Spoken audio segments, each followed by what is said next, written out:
when you go through a breakdown, it's almost like being in a car that you've been driving for 20-something years old, but now all of a sudden you're in the passenger seat and you've got no control over where that car's going. It's a pretty horrible experience.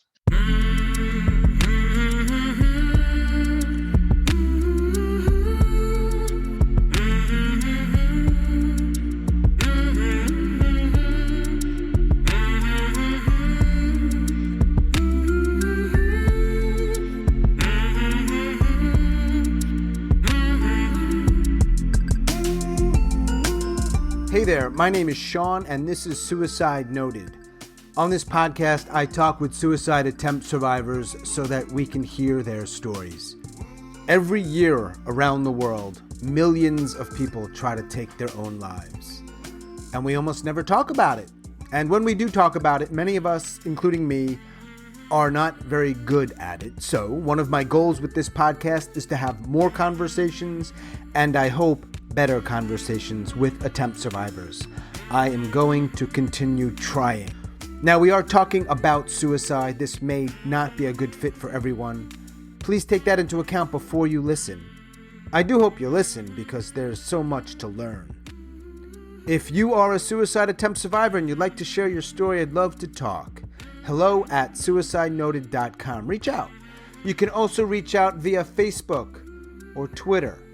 As we wind down this year, I want to thank everybody who has been on the show. I want to thank every survivor who has come on and shared their story with me and with our listeners on Suicide Noted. And of course, I want to thank all of our listeners around the world. There are more and more people hearing these stories of survival. So thank you so much for all of your support. Today, I am talking with Simon. Simon lives in Australia, and he is a suicide attempt survivor. Hello, Simon. How's it going? Oh, good. Yeah, I'm good. How are you? I'm hanging in as best I can, you know? That's good. I do want to thank you for just listening and reaching out. I appreciate it. Yeah. You never know who hears it. And because podcasts are what they are, you know, people from all over can hear it. So it's kind of cool. Yeah, it's weird. It's had a strange effect on me. I'll be honest, I was walking along, I was just having a crap day, and I buzzed in suicide to Spotify, and that's how I found it. I listened to the two other Aussie fellas that you've interviewed first, and then I was hooked, and I went back to episode 1 and just worked my way through. I was trying to tell my wife about it. I can't describe how it's helped me, but it's definitely helped. It's a weird one. But no, it's definitely helped. The stuff people have done that's helpful, I've learned a lot from that. But it's also nice when people say almost word for word stuff you've thought as well. And you think, maybe I'm not as nuts as people thought I was, sort of thing, if you get what I mean. I never want to assume I get what anyone means for sure, right? But what you said definitely makes sense to me. Yeah, I've had my stuff in my life where I thought I was crazy, and I'm using that colloquially and also literally. And yeah, you hear it and you're like, okay, there's one or maybe more than one. That's something about that feels decent. I'm always curious what compels people to reach out and what puts you in a place where you feel comfortable enough to talk about something that a lot of people wouldn't talk about. So that's what I'm curious about. Yeah, so the main one for me is when I had my breakdown and obviously my suicide attempt. There's probably a core group of 3 or 4 people that really, really helped me. And I could never say thanks appropriately to those people. There's nothing I could do to repay what they did for me. But this is my sort of way of paying it forward, I guess, and helping the next wave of people that might need help. And also probably enough time has gone by where I've been able to deal with a lot of my problems and get to a level where I'm comfortable enough to talk about it. Mainly just to help other people, really. Are you comfortable going back, however or wherever the story starts for you, about the suicide? Is there one attempt or more than one attempt? Just one. One was enough. Yeah, I'm sure it was. But that was the other reason I wanted to maybe chat to you, was I noticed a lot of your guests probably planned for a long time, and I didn't. Mine was more, I think, like a build-up of pressure, I guess. So, to give you a better idea, so my birth dad, if you want to call him that, I wouldn't use that word to describe him, walked out when Mum was pregnant with me. and I've got two older brothers, 5 and 6 years older. And so she met a new fella. He was very, I don't know the appropriate way to describe it, but he was very mental and psychologically abusive. And he was very good at making you feel pretty worthless and all that sort of thing. And I suppose people listening would say, well, why didn't you just leave him and find someone else? And until you've been in that situation, like, he made you feel like that was just normal. And, Yeah. you know, I'd go to school and think that every other kid's, you know, dad was treating them that way and that sort of thing. And I just thought, you know, it was normal for kids to come home and be like, if he was at work and I saw his car wasn't there, like, I was like happy as could be. And I thought that was normal. There's probably 2 or 3 occasions of like physical abuse, but mainly mental, sort of really just beating you down and making you feel like, just making you feel like shit, sort of thing. And so he was around for about 8 years, and then he, you know, Mum built up the courage to leave him. And so it was just Mum and my 2 brothers and I. And then Mum met a new fella who's now her husband, and he's amazing. He treats her like she should have been treated all along, and he's really good with me. And yeah, I couldn't speak more highly of him. And so things were really good for the first time in pretty much my life. You know, I was genuinely happy and comfortable and living the life, you know, sort of early teenager should. And then 2003 rolled around, and my older brother, who was deployed in the army at the time, took his own life. Well, as you can imagine, I know you lost your friend. Your world just drops out from beneath you when you get told that. And he took his own life, and then a little under 18 months later, our grandfather passed away, who, I mean, you know, people lose grandparents and it's sad, but he was pretty much our surrogate dad. So to lose your big brother, who was my hero, I guess, and then to lose your surrogate sort of dad, you know, inside 18 months was pretty tough. And how old were you at the time, Simon? So I was about 14, 15 when this all happened. I mean, there's no good age for that, obviously, but that sounds particularly tough. It was hard on a couple of levels because as I got older, I sort of grasped, you know, what suicide was and all that sort of thing. And it sort of, you almost went through it again and again because, yeah, you matured a bit and came to understand, you know, what it was. And so, yeah, so Paul, my older brother, took his own life, and then my grandpa died. And I immediately assumed that I had to be the strong one, and I had to be, you know, that didn't show any emotion and didn't show any sadness and was there for everyone. And upon reflection, I would have had no idea how to do any of those things, but I thought that that's just what I had to do.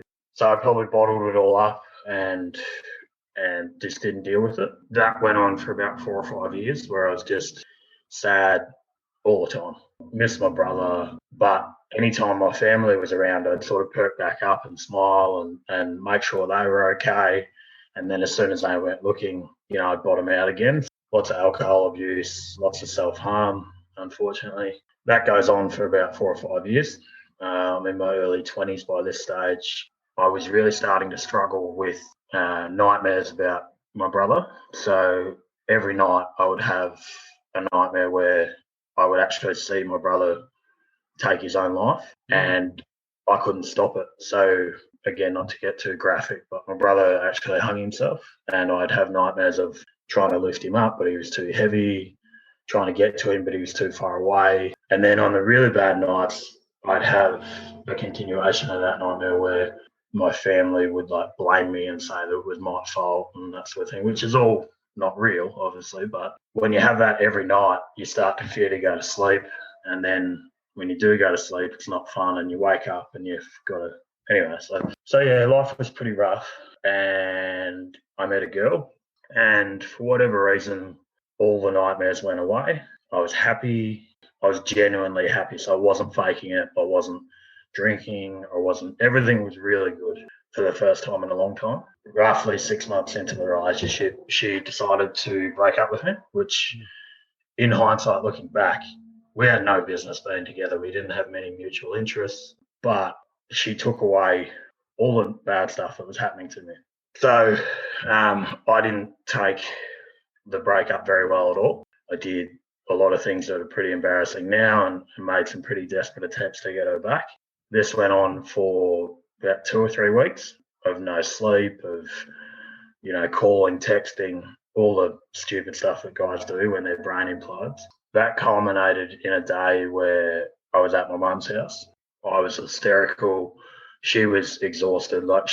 We've always had a good relationship, but I went back in years later and said to her, "Look, I'm so sorry for what I put you through," and all that sort of stuff. And there was this one day where I was like screaming at my mum to help me get this girl back because, and again, it's pretty embarrassing, but mum was exhausted. She left me alone in her room and I started mentioning, I don't want to be here anymore and all this sort of stuff. She left me in her room and the nightmares that I told you about had merged into the day. So by this stage, I was hearing voices and they were telling me, you're useless, you're worthless, it's your fault, your brother's dead, no one wants you here. I don't know. The voices, when people say, you hear voices and stuff like that, mine, I'm sure everyone's different, but mine was like your stereotypical demonic voice that you'd hear from a horror movie. Think your most cliche horror movie voice, and that was what I heard. Simon, those cliches probably come from somewhere. Yeah. Right. Yeah. I have a question about that, if I may ask. When you say voices, yeah, are you suggesting? So for me, I don't think I've ever had that. I think I've had stuff where I'm like bashing myself and I'm thinking about things. You hearing actual voices, just to be clear. Yeah, right? this was next level, and I can relate to what same feelings you've had. It's quite strange because it was a voice and it almost had like a backing track, if you could call it, of radio static. These voices were so loud and this noise was so loud. It was like if you put your head to a speaker, old school boombox or whatever, and you had that on full ball. I felt like that was in my ears all day, every day. That is seriously scary. But for everyone around me, because I bottled up my feelings and hadn't told anyone how I was feeling, they thought, what's this bloke's problem? He's been with this girl not even 6 months. She's broken up with him and he's flipping out. And that's on me. I should have told more people around me this is how I'm feeling. So I learned that lesson for later on. But anyway, so my attempt culminated in, and I always told myself, however bad it gets, I'll never do myself in, because I've seen firsthand the wreckage that causes. It takes years off people's lives trying to deal with what's left, and I couldn't do that to my other brother, my middle brother. I couldn't do that to him, leave him be one of 3 brothers left and do it to my mum. To lose, one son's bad enough, but to lose 2. So I always said, it doesn't matter how bad it gets, I won't check out. And this day, like I said, the voices were just going flat out. And I was sitting on my bed and I looked into the wardrobe in the bedroom and there was a dressing gown with a cord. As soon as I looked at that dressing gown, the strangest thing happened. It went dead quiet. If you can picture the most beautiful rainforest that you're sitting in the middle of and it's peaceful and there's no noise, that was like that. All the noise just stopped like that. And I felt so calm, so calm. The only thing I can relate it to, if you've ever had a general anesthetic, when they put the anesthetic in, that seconds before you go to sleep, it felt like that. Yeah. And I had no fear, no anything. So walked over to this dressing gown, pulled the cord out, tied a noose very quickly, which was probably the only thing that saved me, because I knew Mum was going to come and check on me. So by that stage, she was really worried about me. She was checking on me every sort of 5 minutes. Tied a noose very quickly, put it around my neck, attached it to the wardrobe, and just dropped at the knees. I'm not sure how long after that, but Mum came in and found me. I'd completely given up by that stage, and I'm not sure how she did it, but she talked me into going to hospital. And that would have been the worst drive for her. We live in the country, so hospital's an hour away. So she had a hysterical son in the car who's just attempted suicide, and she had to take me to hospital. Yeah, so we got to the hospital. It was not a good experience for me. This is probably the only part of the podcast that I've thought twice about talking about, because getting help and getting treatment is so important. And I don't want anyone out there listening to this thinking that fella from Australia said that his treatment was bad, so I'm not going to get treatment.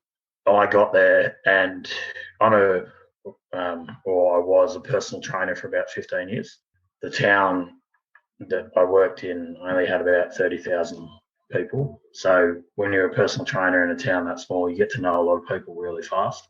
I was regularly taking classes of 30, 40 people, so you're in front of a lot of people. And anyway, we get to the hospital, get to the psychiatric unit, and the psychiatrist in charge of me, I'd written a gym program for less than a month beforehand. And two of the nurses there were members of the gym that I worked at.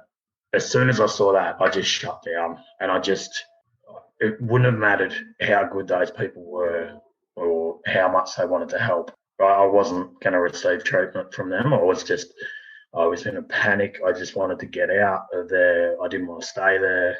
I was hurling all sorts of abuse at my mum, at the staff. I'm not proud of the way I acted.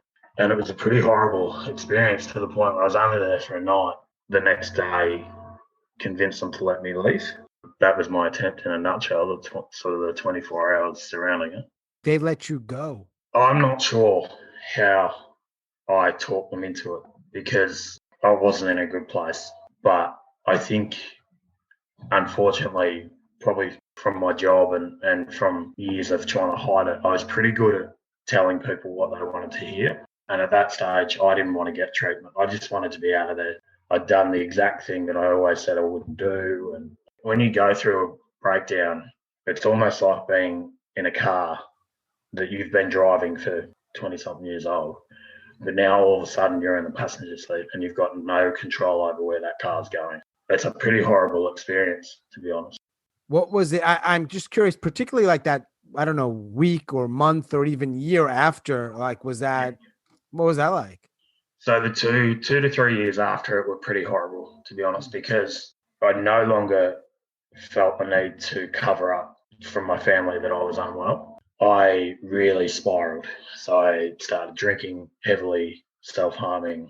Not only that, but I became very spiteful and very bitter, I think. I felt like, I'd been trying so hard to be on this earth against my will. Like, for the longest time before my attempt, I wanted like an accident to get me, or I wanted an illness to get me. I just wanted to be out, but I didn't want my family to go through another suicide. I'd struggled for so long for other people. Like, my mum is amazing. She's the most beautiful woman on earth, I think, next to my wife and my daughter.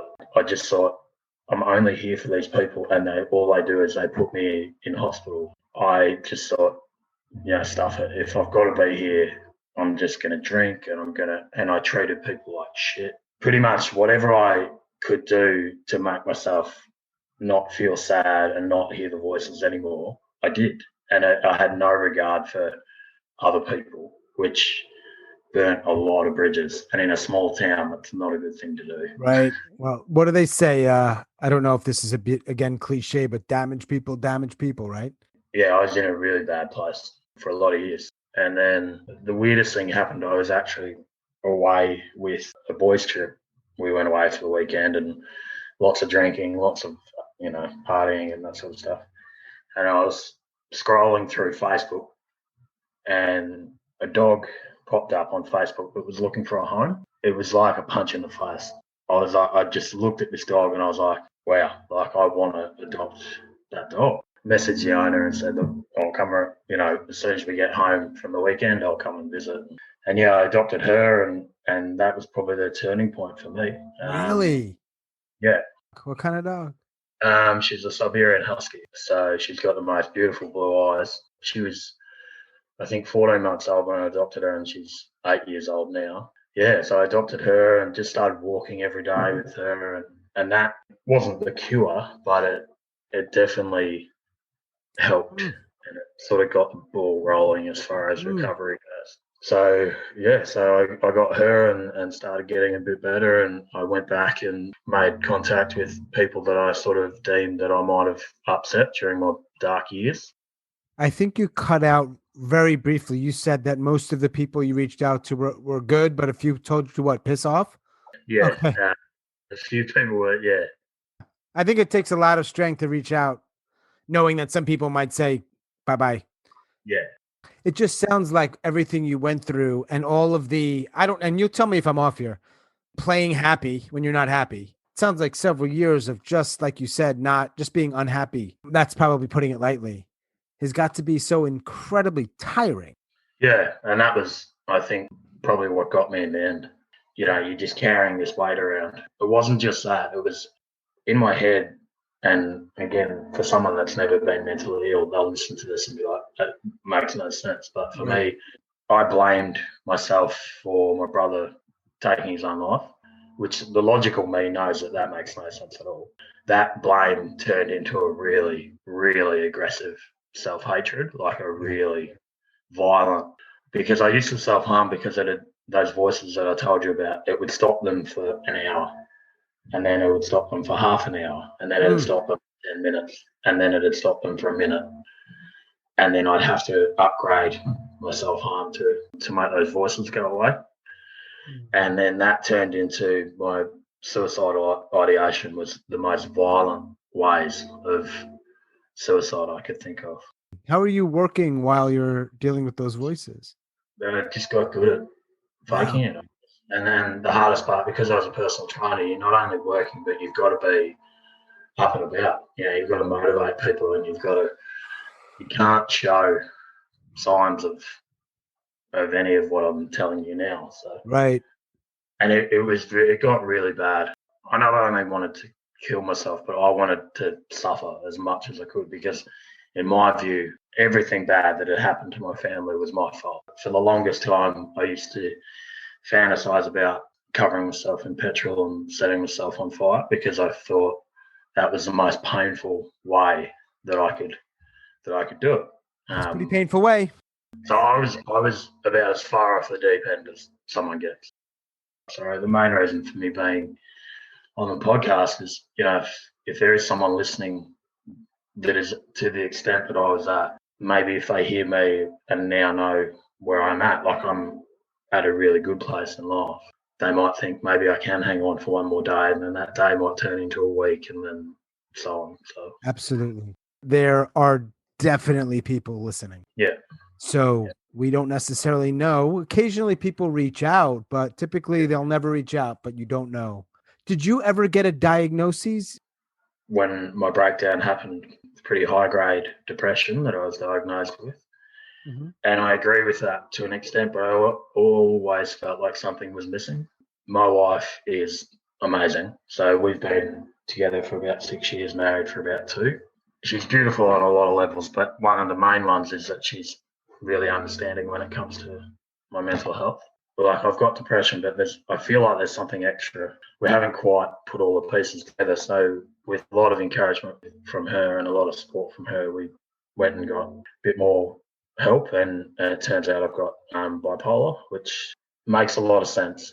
Mm-hmm. Looking back, So when you talk to the doctors, did that account for the voices? I'm wondering. no, they put that down to sleep deprivation predominantly. When I was having the nightmares that I was telling you about, I did not want to go to sleep. Like Right. I'd anything to stay awake. I have no doubt that I was severely mentally ill at the time, so it could have been for another reason. But I haven't had any trouble with those for a long time. Did So did you get medication? I'm not on medication currently because I feel okay, and I don't enjoy the sedative effect of medication. I don't enjoy like the fogginess. Yeah. So it's always been my goal to work towards being able to cope without medication. I think to all the listeners out there, if you need medication, go for it. Yeah. My biggest problem with treatment and medication was my pride, and I wouldn't take help and all that sort of stuff. Just take the help. It gives you a much better quality of life. So, so certainly around my attempt and for a couple of years thereafter, I was on a few different types of medication, and It's certainly, I very much believe there's a place for it. I just, like I said, my goal was to always to work towards not being on them eventually, and it took a lot of work, like a lot of work. But yeah, I'm there now. So Other than your dog, what else helped? Sounds like you've gotten better and better and better. there was three things that I think really helped, other than sort of support from family and friends and that sort of thing. But the main one for me was letting go of, and I've heard a lot of people on your podcast, something's happened to them, which has sort of started their mental illness. You know, they've been abused or they've been judged because they're gay or whatever. For me, it was having, you know, that step parent that was pure evil.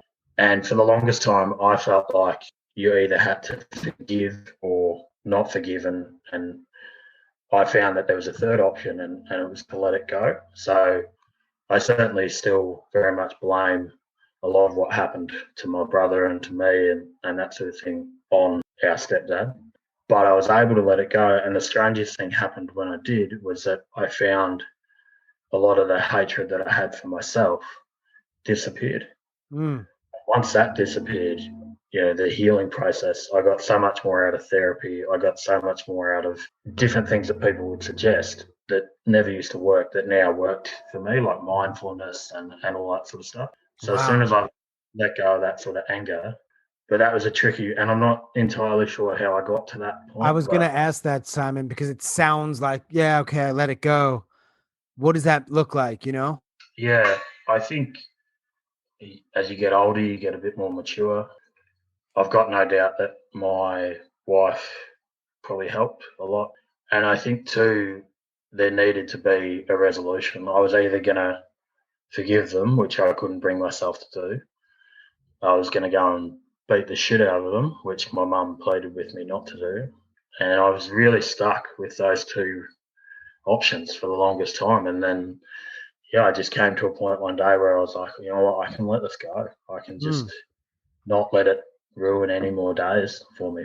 And I think too, taking responsibility for your mental illness is the next big step. Like, I think a lot of us get hung up on what's fair, and me losing my brother wasn't fair, and you get so hung up on that, and you get really bitter and twisted about it. And if you're able to let that go, again, the healing process, I think, speeds up by tenfold. Really sort of saying, right, I've got a problem. I need to do something about it. Yeah, it's not fair that I'm here in the first place, but I need to fix it. That was probably my turning point. And how'd you meet your wife, if I may ask? You know, the dog that I told you about before? Oh, wow. This is a magical moment with the dog, man. I met her at the gym, actually, and I said, I'm walking my dog after the gym. Do you want to come? And she came along, and that shit worked? Yeah. God damn, I got to steal that. I'm of the theory that you just got to ask. Like, and if you get that's 90% of it, Simon. You just got to ask, right? Yeah. That's like you just nailed it. Just ask. Yeah. So great. Yeah, she came for a walk with the dog, and yeah, we started up. Well, it sounds like it's been a good thing. Yeah, she's amazing, and now we've got a little daughter, another one in Feb, which is pretty exciting. So yeah. Congratulations. So, what's it like to be a father? It's the best. It's actually the best. When I train people, they come in and they'd talk about their kids and they'd be like, oh, like, and right. I mean, yeah, there's sleepless nights and stuff and pooey nappies and all that, but like they just do the littlest things and it just lights you up. She's amazing. So I really just try and focus on the here and the now. A lot of people tell me that they grow up so fast, so I really try and make the most of each day. And I think the only positive, well, there's other positives, I guess, but when you have been through a suicide attempt, I think if you get through it and you get better, then you appreciate life and the little things in life so much more. I have a few questions, and there are things you've probably heard because you've been listening to a bunch of the shows. So is there any myth around whether it's suicidal ideation, the attempt, or the recovery that you want to sort of dispel and say, no, it's not like that, at least in your experience? I don't know if it comes in under a myth, but I wish people wouldn't define people by that one moment or that one attempt, or if it's multiple attempts or whatever. People that go through that, it's just an illness. My friend Sean, the podcaster, gets a common cold one day, I don't then define him by, oh, he's that guy that's always sick. And again, I live in a small town, so it's probably amplified a little bit, but it was really hard post my attempt and post my breakdown. You know, you could be having a really good day. Someone would say, oh, he's that Simon bloke that he's got mental illness or he's this or he's that, and it just pops your balloon and you're back to square one. Because a lot of people with mental illness really worry about what other people are thinking, like on an unhealthy level. You know, when people judge you like that, I just want people to judge me for how I treat them. That's how I judge people. You know, if people are nice to me, that's what I think about them. And I wish more people were like that. Me too. I often ask guests if they have something to say to people who might be in someone's life who's struggling. Yeah. Which I'll ask you, but it might be easier if I ask, because you had said right when we first started talking, there was a handful of people in your life you can never quite repay what they did. So it's kind of the same question in that, how did they help? So the best people, I think, compassionate, but they keep you accountable at the same time. In Australia, there's a pretty big drinking culture, especially with young males, and I see it all the time. You know, a mate knows someone's upset, so the first thing they do is go and buy them a slab of beer and get pissed with them. And that's not helping. That's maybe delaying the problem. So I think be empathetic, but keep that person accountable. But the biggest thing is people would often say to me, I don't know what to say. And they don't have to know what to say. The best people are the ones that are just themselves. Maybe turn up the caring a little bit. But if you're in someone's life, you're in there for a reason. Like if they're your friend because you play sport with them, you don't have to sit down and have a big chat with them about emotions. Maybe just offer to go and, if it's basketball, go and shoot a few hoops with them, or if it's whatever, spend a bit more time with them. You don't have to know what to say, but just be you. But just turn the caring up a little bit and just listen. The biggest thing, if someone's talking about suicide or someone's in a bad place, don't sell them time. That's the worst thing. Yeah, what do you mean? Well, I'd say to you, just hang in there and time will heal all wounds. Or if you can just stick it out for another week, and then to a degree it's true, but when you're in a bad place, you don't want that time. It's like trying to sell a big juicy steak to a vegetarian at that stage. Like you're not going to have any success. You're selling them something they don't want. Yeah. So like just go back to being yourself and being a caring friend. And again, coming from a small town, the biggest thing is if someone comes to you that needs help and you don't know what to say and you feel you need help, then get it from an outside source. Don't get it from a friend, because it'll just spread. The gossip takes off like wildfire and you can't rein it in. So, you know, if a friend comes to you and says, I'm thinking of committing suicide, that's a really hard thing to hear. And you may not know what to say. And if you need help, do some research on the internet, call a hotline, do whatever.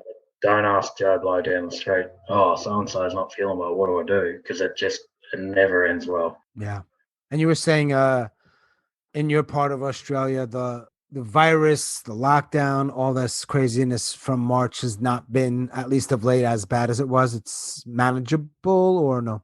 Yeah, so like we're in regional Australia, so there's less people, so less virus, essentially. My wife and I are really fortunate. We both kept our jobs and that sort of thing. So, but like my brother and his wife live in Melbourne, and it's been much harder for them.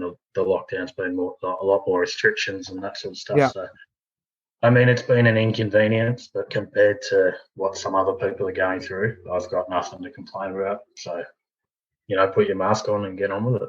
That sounds so Australian, what you just said. I love it.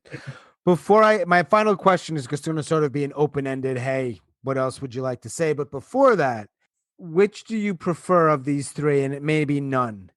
Yeah. Rugby, football/soccer, or Aussie rules football? And if it's Aussie rules football, please explain that to me. That's my question. It's a no-brainer. And my wife, I'm obsessed with Aussie rules, as you call it. Okay, but now there's the part B to that, Simon. Can you explain it to me in less than 20 seconds? No, I'm going to hope. It's just really good. If you're trying to get into it, persist, because it's the best game on earth. So I've seen it. It looks like a great game. It just looks a little bit like football and rugby combined with something else for me, for my American eyes. Yeah, but make sure if you do get into it, make sure you go for Hawthorn. Otherwise, me and you can't be friends. So we're the brown and gold team if you're looking. Unapologetic fandom. Yeah. And I'm how not. are they doing this year, Hawthorn? We didn't have our best year, but You should be asking for us to support them in another year. Then I think. but a few years ago we had a really good patch, but all our players got old and retired. So I don't know what you guys call it, but we won the premiership 3 years in a row. So Oh, wow. Are they based near you? Nearish, but everything in Australia, you say it's close, and people from other countries are like, oh my god, that's so far away. Right. Yeah, they're about 3 hours away. Got it.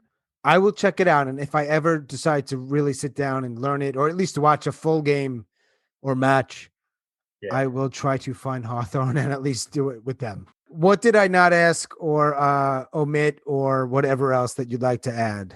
The biggest thing is, and again, for the people out there that are having a tough time, is just be here tomorrow. And any of your ill feeling or whatever is directed at yourself, it's probably not true. You're probably a really good person and you've just had a shit run and you just need a bit of luck and things to go your way. For me, it was finding Tazi, my dog, and then, good things happen from there. But I think also I wanted to say to you is, like, you're probably up to episode 40 or whatever now. So almost getting famous. Make sure you're looking after yourself as well, because you're picking up everyone else's baggage and eventually that'll get too heavy. So yeah, thank you for that. Because this podcast has been, like I was saying to you before, I feel like I can relate to people on here. It's really helped me, and I hope that you're here for another 40 podcasts. So make sure you look after yourself. I am going to be here. Yeah, thank you very much for that, and for talking with me. Before we go, I hate to say this in any way that suggests it's trite, but genuinely sorry for your loss of your brother. Yeah, thank you. I appreciate it. And I'm glad that you, I guess the word is failed in that attempt. I don't know if the right verbiage is there, but it didn't work. You're still here, and that's awesome. So I'm pretty damn sure. I don't know. You said your mom and your wife might be listening, and yeah, man. I mean, for them and your kids. I know. Now I'm babbling. I'm just glad that for them, because I'm sure you're a pretty good dad and son and husband, friend. I'll do my best. But, You do your best. No, thanks for today, mate. It's been really good. Whenever I finish talking with a guest, I always let them know, hey, if you want to add more to our conversation, you can come back and we can continue talking. And no one's ever taken me up on it until now. Simon had a little more to say, and I welcomed him back. This is the rest of our talk. Once I started feeling a bit better, I developed a bit of an attitude that I found really helpful. I think the people listening to this are obviously either not feeling great, or they're on the road to recovery, or they might be someone that's trying to help someone, or and I don't know. I just wanted to pass it on to those guys. So for me, it was I developed this attitude because I think people get obsessed with when you're in a really low place of feeling better, like this constant desire to feel better and want to feel better. And so for me, when I was really low, I found like I was always wanting to feel better. Like I saw other people, in my life that seemed so happy, and I just wanted to be like them, and that really takes a toll on you. And I don't know where I picked it up from. I developed this attitude of either, if you can't move forward, hold your ground. So for me, what that was about was, if I woke up, and it might be for no reason at all, I was just having a really shitty day. When I used to have a low, it'd feel like you're made of concrete, like you can't move, you can't talk, you can't get out of bed. For me, I developed this attitude of, either hold your ground or move forward. And if you weren't feeling well enough on the day to, to be positive and get stuff done, then at least don't go backwards. So hold your ground. For me, alcohol was a big problem, drugs at one stage, self-harm. So I would say to myself, okay, today I'm not feeling up to getting everything done that I wanted to get done, but I'm at least not going to do the things that I know are going to make it worse. So that was a hold your ground day. It might be 2 or 3 of those days in a row. That made it a lot easier for me to move forward. And then I really sort of took the attitude that if I was having a good day, to really sort of make hay while the sun was shining, like do all the things I wanted to do and try and remove things out of my life that caused me to feel low or even suicidal and that sort of stuff. So, and the only other thing I said during the interview was I probably beat up on, treatment and that a little bit. Like when I got hospitalized, it really didn't work. Mm-hmm. I had a really good example of it that I wanted to share because I don't want people to listen to this and think, oh, I shouldn't go to therapy, because I probably saw like 10 different therapists, and then I found one that we really clicked, and it sped up the healing process, by 5 or 10 times. So I just think it's really important for people to keep trying, keep looking for that one that you click with, and it might come through a hotline, it might come through, going to your GP, going to your doctor. But yeah, for me, once I found that one that really clicks, and we don't catch up regularly anymore. Like I consider myself in a pretty good place, but every now and then, if I feel like I'm going to bottom out, I'll give him a call and we might catch up for a tune-up session where it's just 1 or 2 sessions and I'm good to go. Because I'm the kind of guy that if I'm like 10 out of 10 happy and then I go to 9 and then I go to 8, I skip 7, 6, 5 and I go straight to 1 and 2. So for me, once I get to 8 or 9, I start to put things in place to really turn it around. But I talked about my wife a lot during the interview, and she did the most amazing thing for me that really helped me. And I thought if your listeners heard, they might be able to put it into practice in their own life. She actually gave me a bracelet for days that I was feeling really either high or low, and I couldn't put it into words. When you're feeling that low, it can be really hard to start the conversation and say, hey, look, I'm feeling really bad. But it can have a really bad effect on the people around you, that they think, what have I done to upset him? Why is he so quiet? And all I had to do was put this bracelet on, and she wouldn't ask me about it. She just knew that I wasn't feeling great. And I knew that she was there for me if I needed to talk. But she knew that, okay, he's not having a great day. Let's just take it easy today. Let's chill out. And it's so helpful. Like Brilliant. I love that. I put it on and, it just makes a world of difference. And again, honestly, I haven't worn it for a year or so, but it's a great idea. Something nonverbal. Yeah. Very clear, not personal, just shitty day. Yeah. Love you, but that type thing. But I also have to commend you. I really like to hold your ground, not just for the idea of it, but even having words for it help. I think just that ain't happening, but I don't have to go back 23 steps and do all the things that make it. Yeah, man, that's great. And once I got that in my head, it felt like it made life a lot easier. During the podcast, I talked about my mum and the first 2 marriages and how horrible they were. And then she met the new and still current husband. I've heard a lot of your podcasts, and they have people in their lives that maybe say comments that really upset them, like comments like, oh, snap out of it, or sure. And I just wanted to tell the world about Wayne, his name is. He's a really amazing fella, but at the start of our relationship, we clashed a lot, mainly because I think he had a reflex for me. Like the first 2 were so horrible to me and mum and my brothers that I was probably like, he didn't have much of a hope at the start of the relationship because I was already sort of had my walls up and that sort of thing. So he came on the same when I was about 13, 14, and I'm 33 now. So we've known each other for a long time. But I've watched him really probably change his attitude towards mental health. And I've heard a lot of your people on your podcast say, mum said, just go take your meds, or I think there was another lady that got told just to snap out of it, or, you bring the family down and all that sort of thing. And he never said anything too bad. Like he did say a few comments that to him were probably just a passing comment, but they really brought me undone.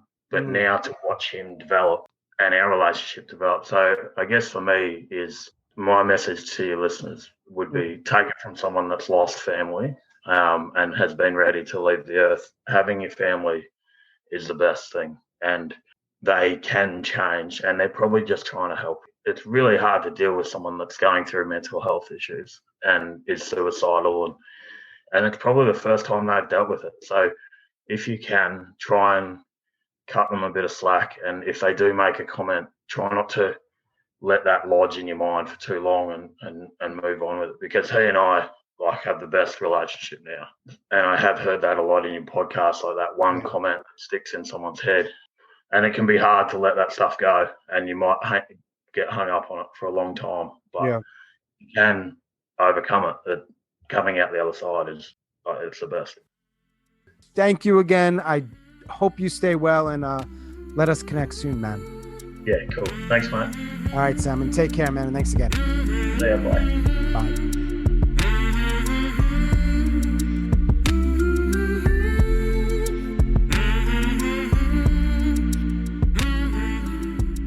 As always, thanks so much for listening, and special thanks to Simon down under in Australia. If you are a suicide attempt survivor and you'd like to share your story, I'd love to talk. You can reach out hello@suicidenoted.com. You can follow us on Facebook and Twitter. We release new episodes every Monday morning. I hope you continue listening. Stay strong. Do the very best you can. I'll talk to you soon.